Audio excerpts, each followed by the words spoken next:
We're going to start with blood pressure. And the reason we're starting with blood pressure is because if you're going to have an issue, that's one that could be quite serious. So we want to prevent hemorrhagic stroke. So anytime you do any kind of upper body activity, even lower body, and cause your heart rate to increase, there's a good chance that you could have hemorrhagic stroke if you have a weak area in a vessel. So something like an aneurysm.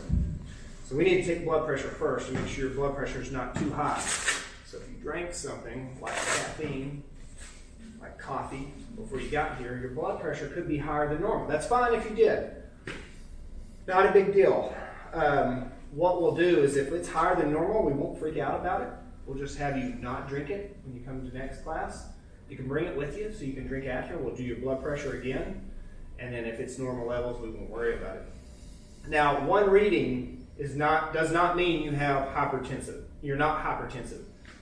It just means that you may want to take it several times throughout the day. Early in the morning is best, like right after you wake up, before you move around too much, you can take your blood pressure then, but you may not have access to the equipment. So don't freak out if you have higher than average blood pressure. So what we're looking for this class is 140/90. That's the old standard. Now they've dropped down that systolic pressure to 130/80 is considered. Anything over that is hypertensive. They've changed the numbers.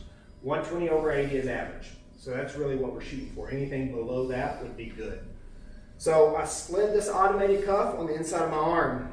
So this functions as a stethoscope, the thing that the doctor would listen to.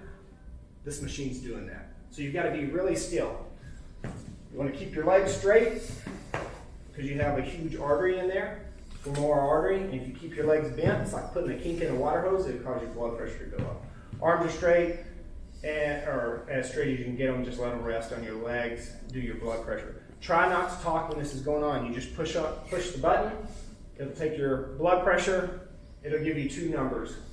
Let's say it's 120/80. That 120 is systolic. That's the pressure on the arterial walls when your heart contracts. Diastolic is the pressure on the arterial walls when the heart relaxes and fills up with blood. So obviously that top number should be higher because that's when all blood is leaving the heart. It may give you a third number. The bottom number is just going to be your resting heart rate. Ideally between 60 and 80, the lower the better. But there is a point where it could go too low, and that's a condition called bradycardia, where your heart enlarges and it causes a really abnormally low resting heart rate. So if we start seeing numbers below 40, we'll get really concerned. But if you do a lot of cardio, it could be down in the upper 40s. Mine, if I do a lot of cardio, we'll get down in the upper 40s, 50s, 40s, somewhere right around there. So I push the button, let it do its thing, then I'm done. Now if you get some sort of weird reading, that is a machine trying to listen as a stethoscope. It can't determine if that's a joint popping or you talking. That's why you got to be quiet. If I'm doing it manually, I can hear the joints pop.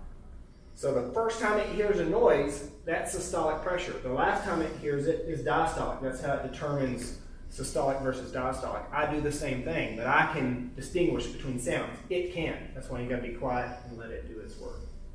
Good? All right, I'm just going to pass this around, knock out your blood pressure.